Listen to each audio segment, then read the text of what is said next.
So again, common reactions from the clinch. Sometimes when you've got a hold of the guy, whether he's pushing forwards or grabbing your head, another very, very common position is he'll drop his height and try and grab around your waist. And this happens especially if you start to break their posture and pull them down. You're basically pulling them closer and closer towards your hips, and they can't necessarily even see where your head is, but they can start to see your waist and legs, and they very often will grab around the waist or grab around the legs. We'll initially look at when they're grabbing around the waist, and then later we'll look at when they're grabbing at the legs. So again, we're here, and because of the pressure coming down, the guy will start to grab around your body. And if you let him get past your elbows, he can pull you in and actually take you down like a bear hug technique. So the first thing I must be making sure of is that, again, my elbows are inside on those shoulders or collarbones using the lower part of the forearm, and that the angle of my elbows is starting to extend greater than 90 degrees. So I'm pushing my elbow out and I'm pushing my hands out. And to help make more space, I'm gonna push my butt back and level change to basically break his grip around my back. And typically from there, I'm either gonna knee him with the back leg or start to move him around. Now off that same position where you've got a hold of their head and they're going after your waist and grabbing a hold of your waist, often they have that forward momentum, and it can be sometimes difficult when you're feeling that momentum to pick up that back leg and hit, even though you may even still have your forearms breaking the space or breaking the grip. So sometimes what happens when that pressure is on is your weight anchors into the back foot and you can't lift it without losing balance. So what you can do is knee with the front foot as you go backwards. So in context with Clint here, he's pushing onto me. Even though I might break that grip, his head might be pushing into me so much that it's awkward for me to lift that because of his forward momentum. So instead, as I'm going back, I leave that foot on the ground and I lift this one straight up the middle. Okay, and obviously be careful with your partner as you practice this. He keeps pushing forwards, and then I can do the same with the front leg. So it's just a slight variation. Instead of going knee from the back, if you're finding that there's too much pressure, you can just knee straight up off that front leg as you go back. And then you can put it into turns, snap downs, or any of the other techniques which we'll cover. So sometimes when your partner grabs around your waist, they will actually have a real strong go at breaking your posture. And if you're pushed up against an object like a wall or a cage, you'll find that it can be very difficult to push your hips back. And so when they're pushing in on you, it can be very difficult just to push them away only using your arms, and they can actually get control of your hips. And this is obviously a real problem because once they get control of your hips, they can upgrade to grabbing your legs and taking you down.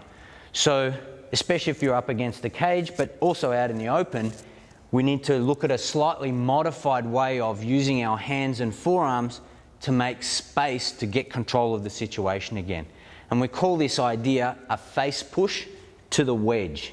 So again, Clint's got in on the clinch, and maybe my arms were not already in position, or if they were in position, he's used his pressure and his shoulders to get past where my elbows can push on him.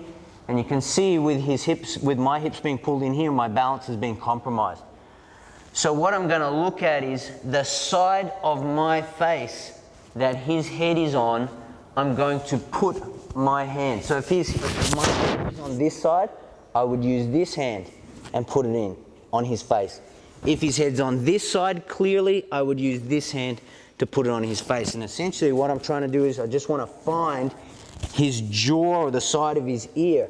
And from there, I'm just pushing just enough to bring this other hand over the top of the head in front of his jaw. So I've now got two hands bracing onto his neck and jaw. And from here, this is a much stronger extension to make space. And often from there, I'll either be pushing and hitting or getting an underhook position from which I can further affect him, deliver knees, turn him around, or do takedowns. Okay, so again, maybe I have the clinch, he's pushing in and he gets past my elbows. If I can't reset the elbows and I can't get my hips back, this hand needs to push on the face, get the other hand in, support the wedge, and then push out. Now, if you have space behind you, you could use your hips back. That would make it even more powerful. But if you can't because of a wall, push out, then underhook, and then you can use this position, the wedge and an underhook, to gain control of the situation. Okay, so again, sometimes he's gotten past your arms and your elbows aren't able to use bone structure to break space, especially if you can't push your hips back. So this hand is going to go to the side of his jaw.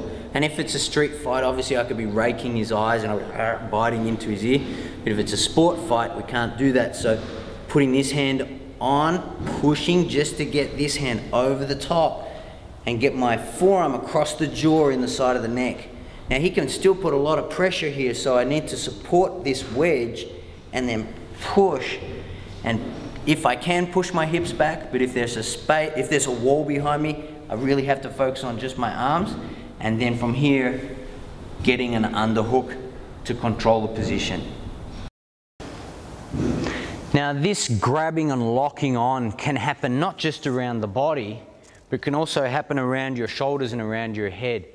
And sometimes when you have a skilled opponent, when they grab a hold of you, they will also have very good inward pressure with their forearms around your arms, and you may find it difficult to level change and get under their arms. So especially against a trained opponent, if you try and do the duck under against someone who locks on, you might find that it's a bit difficult.